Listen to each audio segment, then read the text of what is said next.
السلام عليكم ورحمة الله وبركاته. أهلا وسهلا بكم في قناة سكوير براكتس. النهاردة هنكمل مع بعض كورس ال HTML، وهنتكلم مع بعض في الدرس النهاردة إن شاء الله عن ال Elements اللي ال HTML بتوفرها لنا لو عايزين نظهر كود أو الأكواد اللي احنا بنكتبها في الجافا سكريبت PHP أيا كان اللي انت عايزه يظهره عندك على البراوزر. تمام؟ لو انت مثلا في موقع وهتكتب مقالة عن مثلا ال HTML أو عن الجافا سكريبت، فانت هتكتب الكود اللي انت هتكتبه في الفانكشن مثلا وعايزها تشرحها للناس اللي قدامك، فالناس لما تدخل على الموقع او الصفحة اللي انت كاتبها هتتكتب بطريقة الكود. تمام؟ مش باراجراف او ايا كان. فعندنا ال HTML بتوفر لنا element اسمه الكود. تمام؟ تعالوا كده نشوفه. هو باي ديفولت هو اسمه الكود، يعني موضوع سهل وبسيط خالص. يبقى معناها ان هو هياخد الكود اللي انت بتكتبه عندك في الاديتور هنا زي اللي احنا كاتبينه هنا، هتكتبه هنا بين الاوبن تاج والكلوز تاج. تمام كده؟ يعني تعالوا كده مثلا نعمل اكس بتساوي 1 ونعمل سيمي كولون، واي بتساوي 2 ونعمل سيمي كولون، ننزل سطر جديد هنقول زد بيساوي 3 ونعمل سيمي كولون، ونعمل سيف ونروح نعمل ريفرش ونشوف هيظهر لنا عامل ازاي. لو خدنا بالنا هو محتفظ بالمسافات وبالحاجات اللي احنا حطيناها، احنا على حسب ما احنا كاتبين. يعني انا مثلا لو هنا انا شلت السبيس بين الزد واللي يساوي، تعالوا كده نروح نشوف هيظهر لنا عامل ازاي. راح شايل لي هنا السبيس. تمام؟ تعالوا كده نرجعها، هيروح مرجعها لي. تمام؟ ولو خدنا بالنا برضو هو معتمد، انا هنا نزلت سطر، هو ما اعترفش ان هو بالسطر، هو بالنسبه له كل دوت سطر واحد. تمام؟ زي ما احنا متعودين عندنا في ال HTML. تمام؟ بس هنا بقى المختلف هنا ايه؟ مختلف هنا ان الفونت فاميلي او نوع الفونت اللي بيستخدمه الاليمنت دوت مختلف عن بقيه الاليمنت التانية، زي الباراجراف زي الهيدنج. تعالوا كده مثلا لو كتبنا اللي احنا كاتبينه ده في باراجراف، تعالوا نشوف ايه الفرق.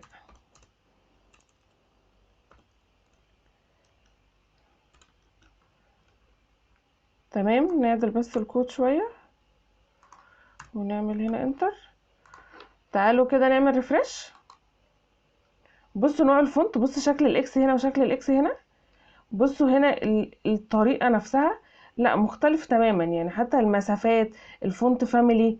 فاوريدي انت لما تيجي تكتب دوت عندك على الموقع او اي حد بقى يدخل يشوف عندك على الموقع هيبقى باين ان ده طريقة كود، فبيبقى اسهل لك في ان انت تكتب الكود قدامك لليوزر. تمام كده؟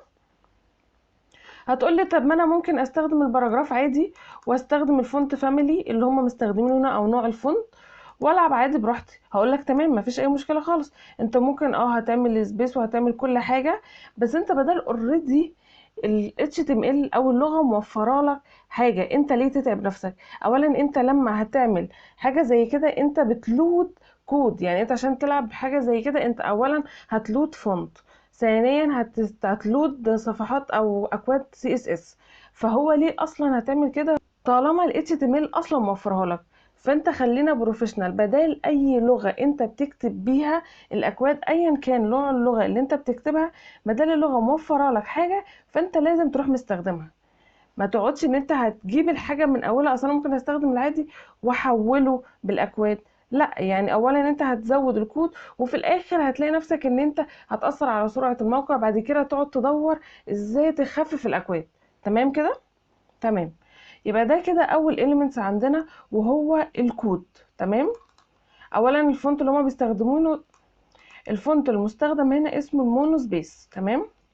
انا هنا لو هكتب اكواد عادي زي اللي احنا بنكتبها في الاديتور، طيب انا لو عايزه اعمل اختصارات الكيبورد، يعني مثلا هقول له ايه، كنترول بي مثلا، شيفت كنترول ايا كان، هتتعمل ازاي؟ تعالوا كده، احنا قلنا ان ال HTML بتستخدم element واحنا في البرمجه متعودين ان احنا ما نحفظ. تمام كده؟ يبقى الاليمنت اللي احنا هنستخدمه علشان يدل على الكيبورد شورتس او اختصارات الكيبورد هو الكيبورد اللي هو كي بي دي. تمام؟ اللي هي اختصار كلمة كيبورد اللي هي كي بي دي. تمام كده؟ ما بينهم بقى انت هتكتب كل اللي انت عايزه، يعني مثلا كنترول بلس شيفت. تعالوا كده نشوف هيظهر لنا عامل ازاي. كاتباها غلط، ثواني. كنترول بلس شيفت، يلا. تمام تمام. هو كده اليوزر هيعرف ان هو بيقرا هيفوكس، عينه هتفوكس على الاختصارات نفسها. انتوا فاهميني؟ يعني مثلا هو لو داخل بيسرش مثلا في جوجل على اي حاجه، فهو هيلاقي ان الفونت المستخدم في الكيبورد شورتس او اختصارات الكيبورد دي مختلفة عن الطريقة او الفونت المستخدم في كتابة الصفحة كلها. فهي هتلاقي عين اليوزر هيروح رايحه له، فهيبقى اسهل له. تمام. يعني تعالوا كده لو ندخلها جوه باراجراف، فهقول له مثلا باراجراف، هقول له كيبورد شورتس، واروح واخده الكيبورد دي واروح مدخلاها جوه. تمام كده.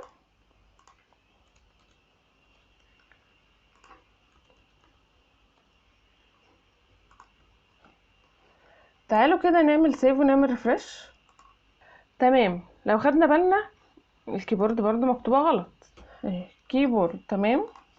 لو خدنا بالنا ان بص الكيبورد شورتس طريقة الكتابة بتاعتها مختلفة عن الكنترول شيفت.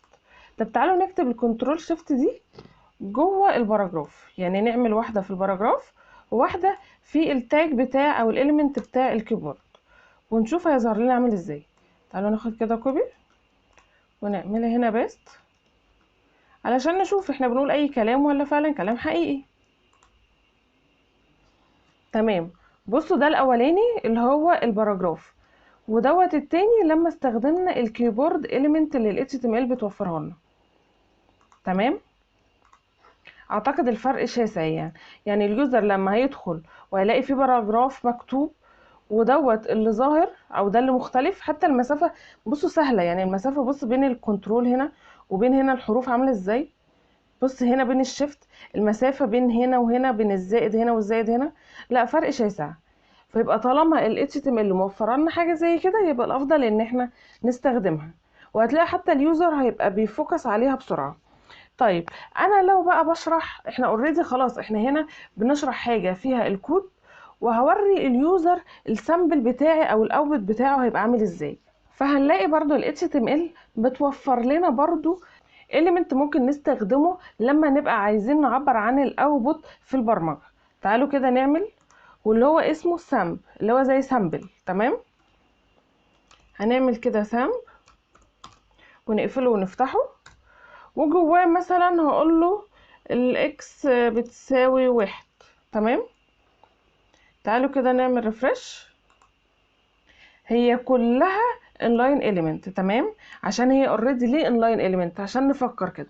inline element علشان احنا already هنكتبها بين حاجة، يعني واحنا بنكتب الشرح بتاع الباراجراف او ايا كان في الموقع، مش هقول له اختصارات الكيبورد وهتلاقيها ان هي تروح حاطه في باراجراف لوحده. لا، احنا واحنا بنتكلم هيطلع له اختصارات الكيبورد بين الكلام، فعشان كده هي معمولة inline block.